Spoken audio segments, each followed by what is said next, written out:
5,78,000 मतदारांनी मतदान केले। त्यामुळे मी तो पराभव न समजता निकालाच्या दुसऱ्या दिवशी जनतेच्या सेवेत उतरलो।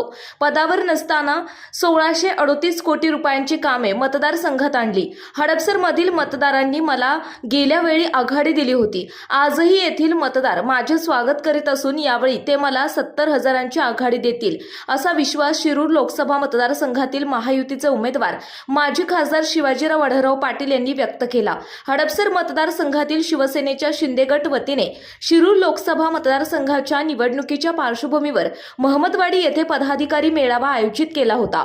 यावेळी उपस्थित कार्यकर्त्यांशी संवाद साधताना माजी खासदार शिवाजीराव आढळराव पाटील बोलत होते। दरम्यान मेळाव्यात मतदारसंघातील काही कार्यकर्त्यांनी शिवसेनेत प्रवेश केला। शिवसेना प्रतोद आमदार भरत गोगावले, मेळाव्याचे आयोजक शिवसेना शहर प्रमुख प्रमोद भाणगिरे, जिल्हा प्रमुख उल्हास तुपे, अरुण गिरे, डॉक्टर शंतनू जगदाळे, अभिमन्यू भाणगिरे, अभिजित बोराटे, अमर घुले, विकी माने, संतोष राजपूत आदी पदाधिकारी यावेळी उपस्थित होते। माजी खासदार आढळराव पाटील म्हणाले, आपल्या देशाचे आणि भावी पिढीचे भवितव्य ठरवणारी ही निवडणूक आहे। गेल्या वेळी आपण ज्याला मतदान केले तो परत आपल्याकडे आला का हे विचारावं लागेल। मी घरी न बसता 5 वर्ष गावोगावी फिरलो। मुख्यमंत्र्यांनी मला मतदारसंघाच्या विकासासाठी 1,638 कोटी रुपये दिले। त्यामध्ये पाणी योजनेची मोठी कामे झाली। खासदारकीच्या काळात सोलापूर महामार्ग, रेल्वे उड्डाण पूल उभारले, शेतकऱ्यांचे प्रश्न मार्गी लावलेत। पाणी प्रश्नाची दाहकता मला प्रमोद नाना कायम सांगतात। त्यामुळे पुढच्या 6 महिन्यांमध्ये हा प्रश्न सोडविण्याचा माझा प्रयत्न राहील। त्याबाबत जशी पंतप्रधान मोदींची गॅरंटी तशी माझी आहे।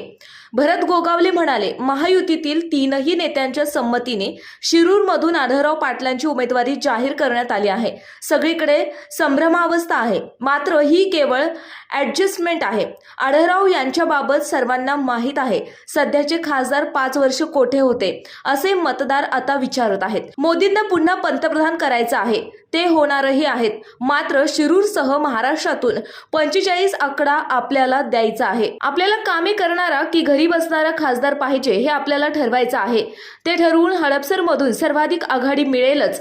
3ही पक्षातील पदाधिकाऱ्यांनी जबाबदारी घेतली तर त्यात काही अडचण राहणार नाही। घड्याळ बांधल्यावर धनुष्यबाणाला विसरू नका असा सल्लाही गोगावले यांनी यावेळी आढळराव यांना दिला।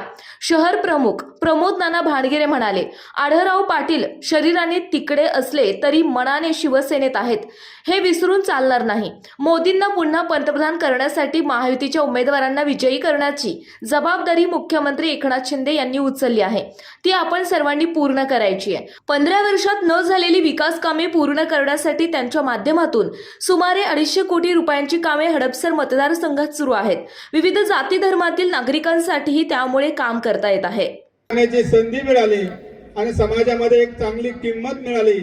ते महाराष्ट्र राज्याचे लोकप्रिय मुख्यमंत्री आदरणीय एकनाथभाई शिंदे, परमपूज्य भगवादूज यांना वंदन करून आज शिरूर लोकसभा मतदारसंघामधील हडपसर या मतदारसंघामध्ये शिवसेनेच्या पदाधिकाऱ्यांचा मेळाव्याच्या निमित्तानं आणि त्याचबरोबर महायुतीचे आपल्या सर्वांचे लोकप्रिय उमेदवार आणि जे पुन्हा एकदा 4थ्यांदा लोकसभेमध्ये आपल्या सर्वांचं नेतृत्व करणार आहे ते शिवाजीदादा आढळराव पाटील आणि माझे गुरुवर्य आणि सर्वसामान्य जनतेचा एक आवाज असे शिवसेनेचे मुख्य प्रतोद आणि महाडचे आमदार आदरणीय भरतशेठ गोगावले नव्हता एक व्हिजन आम्ही आखलं होतं या हडपसर मतदारसंघाचं आपल्या प्रभाग क्रमांक 26 की एक आपला व्हिजन या ठिकाणी पाहिजे। सर्व आजूबाजूचे पर्याय रस्ते असतील, हे पर्याय रस्ते झाले पाहिजे, वेगवेगळ्या ऍक्टिव्हिटी या ठिकाणी आले पाहिजे, डेव्हलपमेंट झाले पाहिजे। म्हणून 15 वर्ष विरोधात असताना जे कुठलं काम झालं नाही ते 1.5 वर्षामध्ये आदरणीय मुख्यमंत्री एकनाथ शिंदे साहेबांनी ताकद देऊन जवळजवळ 250 कोटी रुपयाची विकास कामांना या आपल्या हडपसर मतदारसंघामध्ये सुरुवात झालेली आहे। हेच खरं म्हणजे बघायला गेलं असं तर ही ताकद आदरणीय मुख्यमंत्री एकनाथ शिंदे साहेबांनी मला दिली। आदरणीय महाराष्ट्र राज्याचे लोकप्रिय मुख्य ज्या ज्या जिल्ह्यामध्ये आमचे जिल्हा प्रमुख असतील, ज्या ज्या जिल्ह्यामध्ये पदाधिकारी असतील त्याला खऱ्या अर्थाने ताकद द्यायचं काम या ठिकाणी आदरणीय मुख्यमंत्री एकनाथ शिंदे साहेबांनी केलेलं आहे। त्याचबरोबर हे करीत असताना आपण बघितलं असेल भारतामध्ये सर्वात प्रथम आपल्या या श्रीराम चौकामध्ये श्रीरामाची मूर्ती येणाऱ्या 1 महिन्यामध्ये बसते. याला सर्व कामगार करण्यासाठी आपले सर्वांचे लाडके आमदार आदरणीय भरतशेठ गोगावले यांनी प्रयत्न केला आणि शेवटच्या टप्प्यामध्ये आपले हे श्रीरामाचं शिल्पाचं काम शेवटच्या टप्प्यात आहे. कारण आपण विकास कामं करत असताना अनेक कामं अशी असतात की आपल्या बांधवांसाठी, आपल्या धर्मासाठी, वेगवेगळ्या धर्मांसाठी तेही कामं केली पाहिजे. त्याचबरोबर आपण बघितलं असेल की आढळराव पाटला साहेबांनी जे काम केलं ते 15 वर्ष आपण बघितलं असेल त्यांच्या सातत्याने विकासाची कामं, सर्वसामान्य जनतेचे असणारा त्यांचा एक नातं आणि दर रविवारी भरणारा जनता दरबार त्याच्या माध्यमातून अनेक नागरिकांना, अनेक बांधवांना जोडण्याचं काम या ठिकाणी केलेलं आहे. म्हणून महाराष्ट्र राज्याचे मुख्यमंत्री एकनाथ शिंदे साहेबांचं एक म्हणणं आहे की आदरणीय नरेंद्र मोदी साहेबांनी त्यांनी एक शब्द दिलाय की महाराष्ट्रामध्ये आपल्याला सर्वांना मिळून या ठिकाणी महायुतीचे जवळजवळ 45 खासदार आणायचे आहेत. म्हणून आपल्याला येणाऱ्या काळामध्ये जरी शिवाजी आढळराव पाटील जरी राष्ट्रवादीत गेले असेल तरी त्यांनी मुख्यमंत्री एकनाथ शिंदे साहेबांचा सल्ला घेऊन जरी शरीराने जरी जे गेले असते ते मनाने आपल्या शिवसैनिकांबरोबर आहे. आता अभिमान आपल्या सर्वांना आहे. म्हणून कोणी मनामध्ये कुठलीही शंका न बाळगता येणाऱ्या काळामध्ये आपल्याला आदरणीय महायुतीचे लोकप्रिय उमेदवार शिवाजीदादा आढळराव पाटलांना या ठिकाणी निवडून द्यायचंय. मी दादांना या ठिकाणी ज्यावेळेस निवडणुका झाल्या त्यावेळेस पहिल्यांदा निवडणूक झाली त्यावेळेस दादांना सांगितलं होतं दादा तुम्हाला 5,000चा लीड या ठिकाणी मिळेल आणि दादाने सांगितलं की तुला अमेरिकेला घेऊन जातो. पण दादाला म्हणून माझ्याकडे पासपोर्ट नाही, परंतु ज्यावेळेस दादाने मला विचारलं ते लीड त्या आढळसर मतदारसंघाने दिलेलं आहे. 30 ते 35,000 लीड आम्ही सर्वजण एकत्र येऊन त्या ठिकाणी लीड दिल्याशिवाय राहणार नाही. कारण आपण बघितलं असं एवढी ताकद जी मला महाराष्ट्र राज्याचे मुख्यमंत्री एकनाथ शिंदे साहेबांनी आपल्या विकासासाठी दिलेली आहे, ही ताकद आपल्याला दिलेली आहे, हे सर्वसामान्यांच्या विकासासाठी दिलेले आहे. म्हणून आज आपले सर्व हडपसर मतदारसंघातले पदाधिकारी या ठिकाणी पायाला भिंगरी लावून महायुतीचा प्रचार करणार आहे. आणि म्हणून आजची बैठक घेतल्याने या बैठकीला प्रमुख मार्गदर्शन आमच्या सर्व शिवसैनिकांना या ठिकाणी मिळण्यासाठी आदरणीय भरतशेठ गोगावले या ठिकाणी आलेले आहे. हे करीत असताना आपण सर्वांना विनंती करतो की मनामध्ये कुठलाही भेदभाव न ठेवता, कुठली आपल्या मनामध्ये शंका न ठेवता आपल्याला पुन्हा एकदा या भारताचे पंतप्रधान आदरणीय नरेंद्र मोदी साहेबांना तिसऱ्यांदा पंतप्रधान करायचं आहे. जे नेतृत्व आपल्याला भारताला लाभलेलं आहे, हे नेतृत्व ज्यांनी जगामध्ये आपल्या भारताचं नाव या ठिकाणी लौकिक केलेलं आहे आणि 10 वर्षामध्ये जे काम त्यांनी केलेलं आहे ते काँग्रेसला 60 वर्षामध्ये करता आलं नाही. म्हणून येणारा काळ आपल्यासाठी चांगला आहे. म्हणून आपण सर्वांनी येणाऱ्या काळामध्ये महायुतीच्या उमेदवाराशी आणि आदरणीय शिवाजीदादा आढळरावांच्या पाठीशी खंबीरपणे उभे राहावं एवढीच विनंती आजच्या या बैठकीच्या निमित्ताने करतो. आई तुळजाभवानीला प्रार्थना करतो आपल्या सर्वांना उदंड आयुष्य, उत्तम आरोग्य, धनसंपत्ती लाभो अशी आई जगदंबेची यांनी प्रार्थना करून या ठिकाणी थांबतो. धन्यवाद. मला उमेदवारांना थोडीशी अदलबदल करावी लागली आमच्या तिन्ही नेत्यांच्या संमतीने. ज्या आढळराव पाटलांना 3 वेळेला आपण मंडळींनी निवडून दिलं, 4थ्या वेळेला थोडा निसटता पराभव झाला आमचा, परंतु त्याची भर पुन्हा एकदा या 4थ्या वेळेला आपल्याला भरून काढायची आहे आणि आढळराव पाटलांना आपल्याला पुन्हा लोकसभेवरती भरघोस मताने निवडून पाठवून आपल्या मोदी साहेबांना तिसऱ्यांदा पंतप्रधान करायचे आहे. म्हणजे संभ्रमावस्था सगळीकडेच आहे. कारण कोणाला वाटलं पण नसतं की आमच्या आढळरावांना घड्याळ चिन्हावरती लढावं लागेल, परंतु मतदारसंघांची वस्तुस्थिती पाहता काही ॲडजस्टमेंट पाठीपुढे थोडं करावं लागलं, त्याला पर्याय नव्हता. परंतु मगाशी आपल्या लोकांनी सांगितलं काही मनातल्या आठवणी असतात त्या माणसाच्या जात नसतात. माणूस किती मोठा झाला, किती छोटा झाला, परंतु ज्या परिस्थितीमध्ये तो वाढला ते माणूस शक्यतो विसरत नसतो. परंतु आता आपल्याला गेले अनेक वर्ष धनुष्यबाण या निशाणीवरती आपण मतदान करत होतो. यावेळेला आपल्याला घड्याळ या चिन्हावरती मतदान करून आपल्याला आढळरावांना निवडून आणायचे. आढळराव कसे आहेत, काय आहेत, किती हुशार आहेत हे सगळ्यांना माहिती आहे.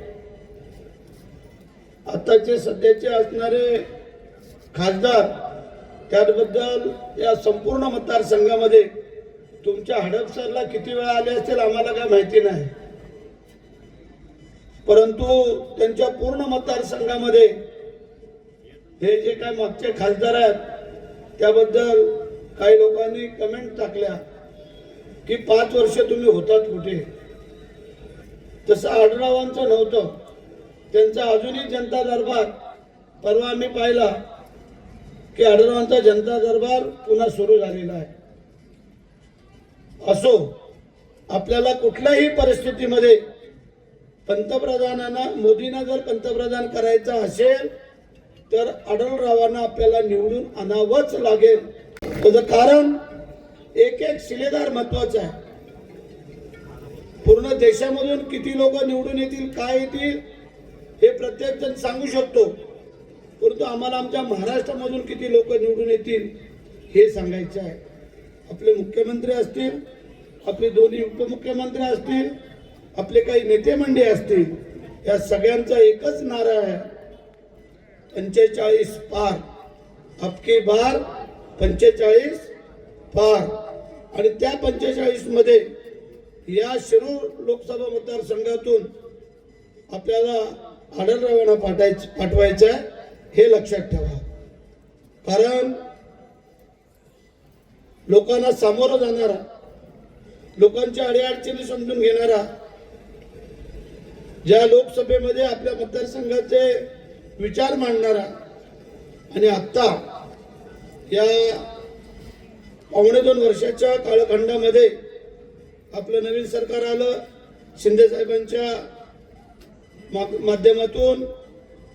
पहिले युतीचं सरकार होतं, नंतर परत महायुती झाली, आणि या सगळ्या याच्यामध्ये आढळरावांनी जी जी कामं सांगितली त्या कामाला मुख्यमंत्र्यांनी मला वाटतं सडर हस्ते निधी तुम्हाला दिला, हे कोणालाही नाकारता येणार नाही आहे.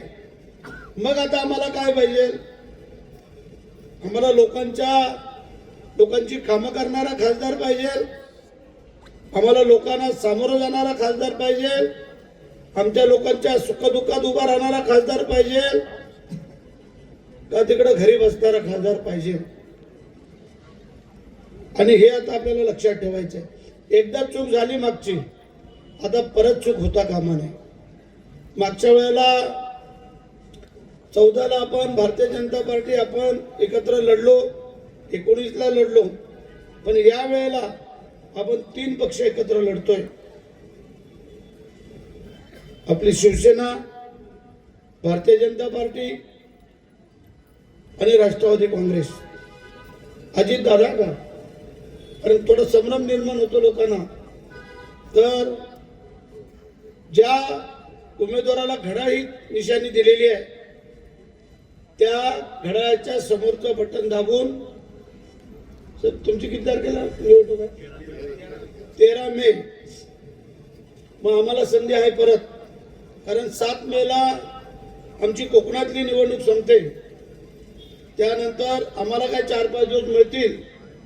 तुमच्या ज्या ज्या मतदारसंघामध्ये आमची जरूर जिथे तुम्हाला वाटेल तिथं तुम्ही हात माराल, त्या दिवशी आम्ही तिथं येऊ शकतो. तुम्ही निवडून द्या, बाकी जबाबदारी आमच्यावर सोडा.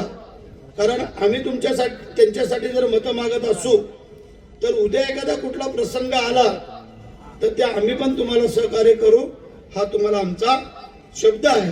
कारण मुख्यमंत्री उपमुख्यमंत्री यांच्या जवळ आम्ही काम करतोय. आढळराव दादा जरी दिल्लीत गेले तरी महाराष्ट्रामध्ये आम्ही मंडी आहोत.